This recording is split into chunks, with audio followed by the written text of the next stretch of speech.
accurate as it's Claire from Springworth, and I have nothing to show you because my bookmark is on its way to the Sydney Royal Easter Show. So quick recap of where we left it.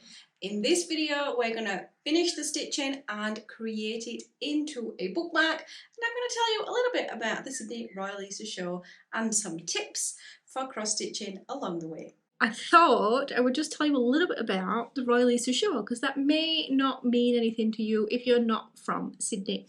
The Sydney Royal Easter Show is a bit of a showcase. It is the pinnacle on the show circuit, and it is very much where all the best exhibits come together, and they have multiple competitions. So they have photography, they have cookery, they have flower arranging, lots and lots and lots. They obviously have the agricultural competitions, so cows and sheep and pigs and dogs, and if you can think of it, there's probably a competition for it at the Royal Easter Show. And the craft exhibit is one of my personal highlights anyway. And you see such incredible work. So I would absolutely love just to be a part of that. And just to say, so to enter the competition in the craft section is $15 for the entry. And then the prize, I think, is $50, and you can also use it as an opportunity, if you wish to sell your work. So you can put a sale price on it that you would be happy to accept, and then people can buy the exhibits. Obviously, you can say it's not for sale, that's not a problem. But I have put a for sale price on this, a price I would be happy to sell it for, which would just be fun. It would be fun. I'm very much looking forward to entering.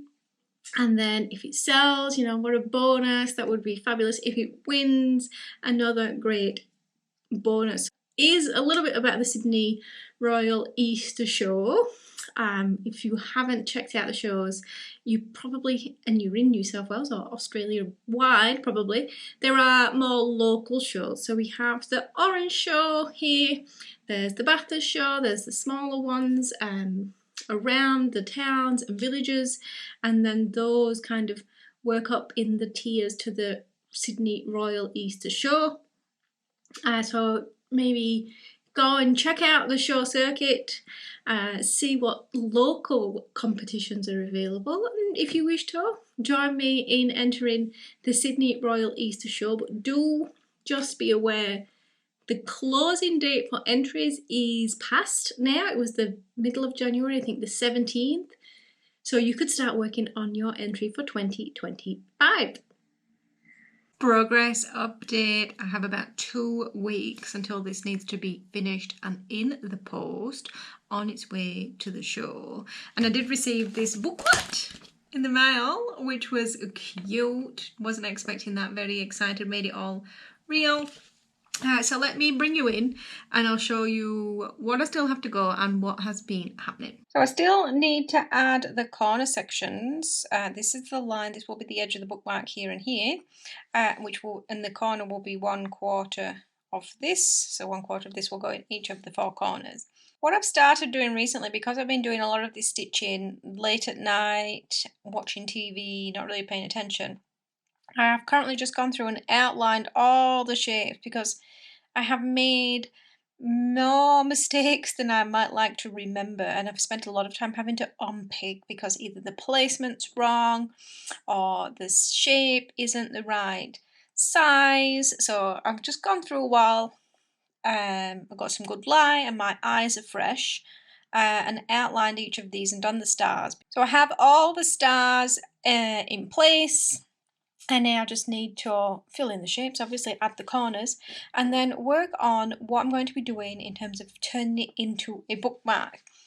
Now originally I thought the corner would go over the top of this, but a friend said, why would the corner not go at the back? So that is a good time saver. It means I don't have to create any additional embroidery to cover up this section. But I do have to work out how the bookmark will work. So I'm going to create a prototype. So I'm going to create a separate video, just a quick fabric, hopefully quick fabric bookmark to make sure kind of the steps, what sequence I'm sewing things in, because obviously I don't want to practice on this and get this wrong, because this is one-off piece. I don't want to trim the wrong size or accidentally create a problem. So I'm going to make a practice bookmark, which will give me some confidence.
So while I finished this last little element that just wouldn't fit onto a hoop, I thought I would share with you a couple of tips when it comes to cross stitching.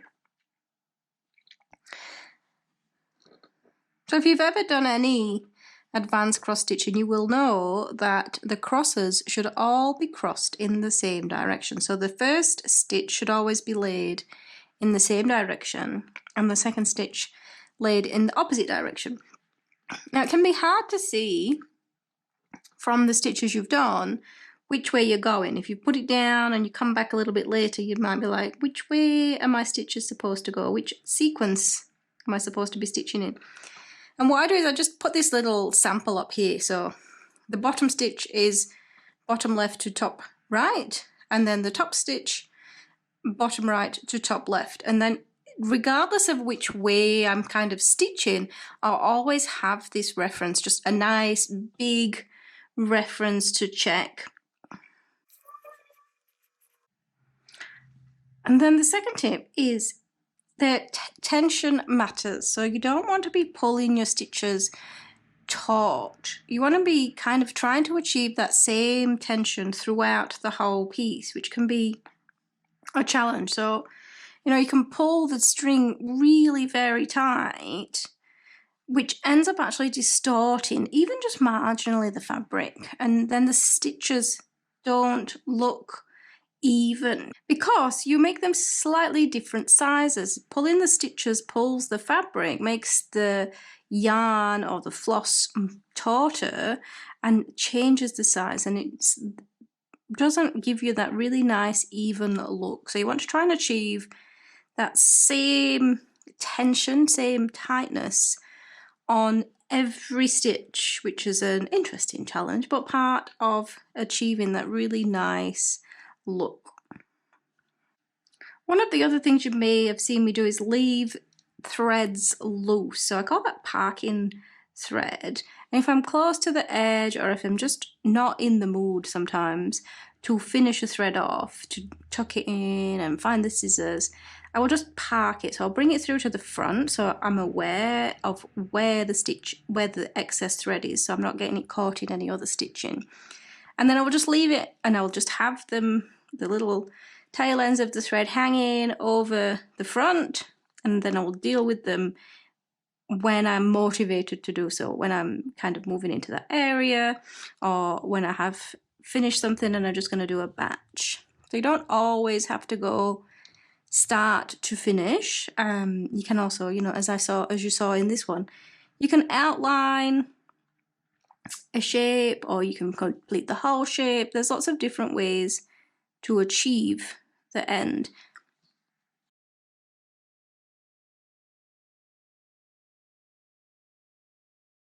So as we near the end, I thought I'd just refresh your memory on the details, and if you haven't seen part 1 of this video, go back and check it out. 99 stitches wide, 99 stitches tall. Each stitch is about 1 millimeter.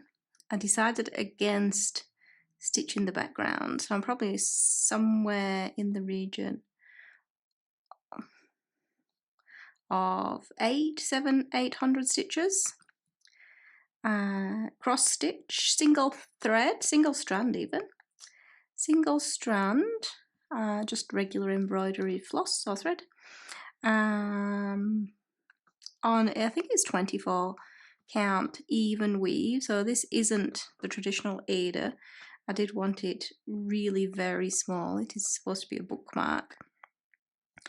And I've been asked a few times, is there a reason I made it square? Not really.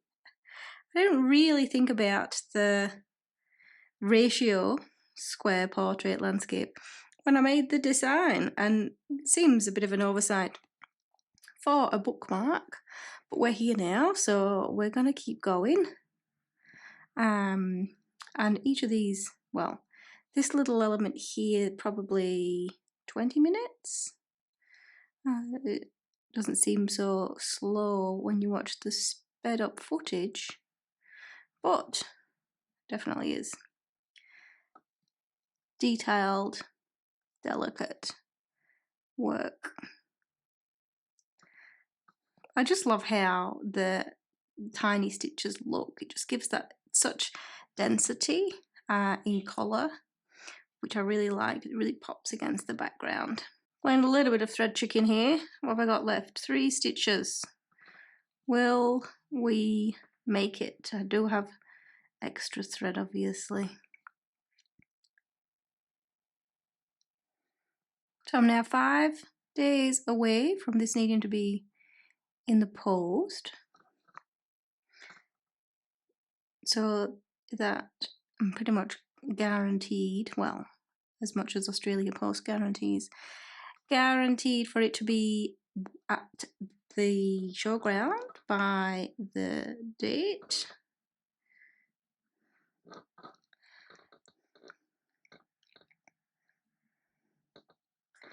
One stitch to go.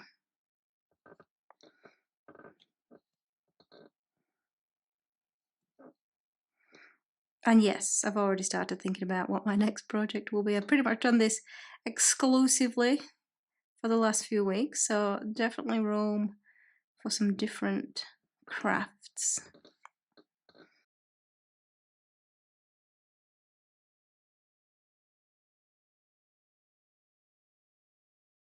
And really the only thing that holds this stitch in at the back is friction resistance caused by the thread having to pass through the back of these other stitches and the kind of the tautness between the stitch and the fabric.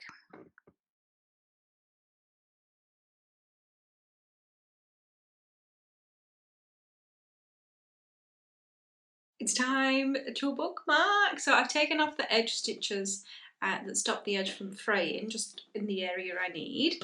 I have chosen my back fabric, so it's this kind of taupe colour. It's actually a curtain, blackout curtain, so it'll give me some of that stiffness, so I shouldn't need an interfacing, and I just liked that tonal match between those two.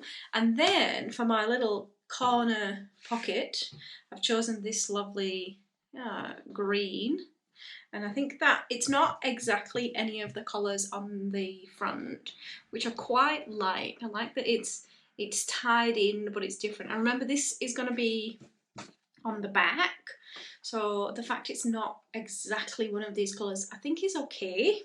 So those will be the kind of 3 elements together, so I'm pretty happy with that. And then I quickly made this prototype bookmark, and I've already uploaded the video for this, just kind of the really simple steps of 2 rectangles, a square folded in half, and then kind of just stitched inside out around, leaving an opening to turn everything inside out. So I'm going to set up those. scary step of actually cutting the fabric, cutting the even weave, but hopefully I can get this done in the next, this took 20 minutes. Let's see.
I'm so close, but I just can't get this top stitch to sit right because there's such a grade on here. Every kind of millimeter either side is just showing, like you see these stitches right at the edge.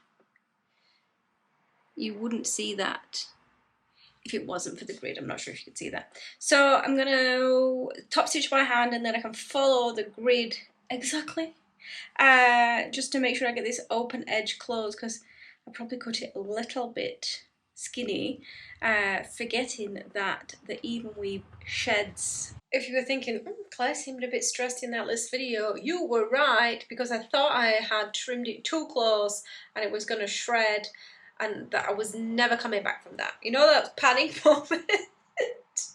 But it is finished. Look at that. And then on the back we have the little hook pocket, and you can use it either way. So if you wanted to, you just kind of flick it around, but you do lose some of the beautiful embroidery. So that's not the way I'm going to have it. I'm going to most definitely have it this way. And then I just went through at the edge and just put that stitch in just to close the end, which was this side. Close that edge, and then did it as an invisible, so you can't really see it, so there's no stitch line on the back. So that is the part that acts as the bookmark, and this is the beautiful Moorish-inspired cross-stitch embroidery.